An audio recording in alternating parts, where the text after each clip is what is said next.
गरीब बच्चे का बड़ा सपना एक छोटे से गांव में 12 साल का लड़का रहता था जिसका नाम अर्जुन था।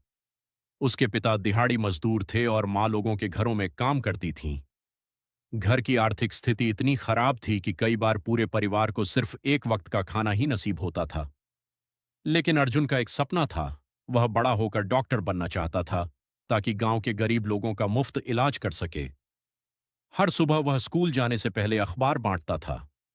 स्कूल से लौटने के बाद चाय की दुकान पर काम करता और रात को सड़क किनारे लगी स्ट्रीट लाइट के नीचे बैठकर पढ़ाई करता।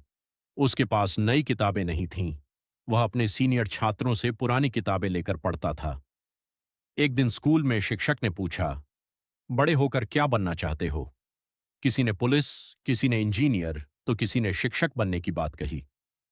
जब अर्जुन की बारी आई, उसने मुस्कुराकर कहा, मैं डॉक्टर बनना चाहता हूं।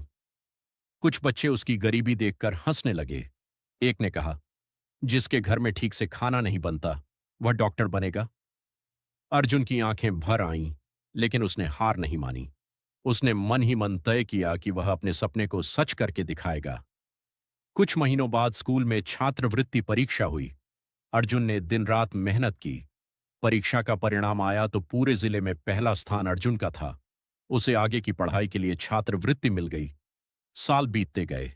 संघर्ष कम नहीं हुआ, लेकिन अर्जुन की मेहनत भी कम नहीं हुई। आखिरकार उसने मेडिकल कॉलेज में प्रवेश पा लिया। कई सालों की कठिन पढ़ाई के बाद वह डॉक्टर बन गया। डॉक्टर बनने के बाद अर्जुन अपने गांव लौटा।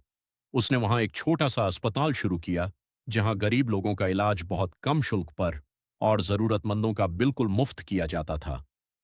एक दिन वही शिक्षक जिन्होंने उसके सपने पर विश्वास किया था, अस्पताल आए। उनकी आंखों में खुशी के आंसू थे। उन्होंने कहा, बेटा, आज तुमने साबित कर दिया कि गरीबी सपनों की दुश्मन नहीं होती।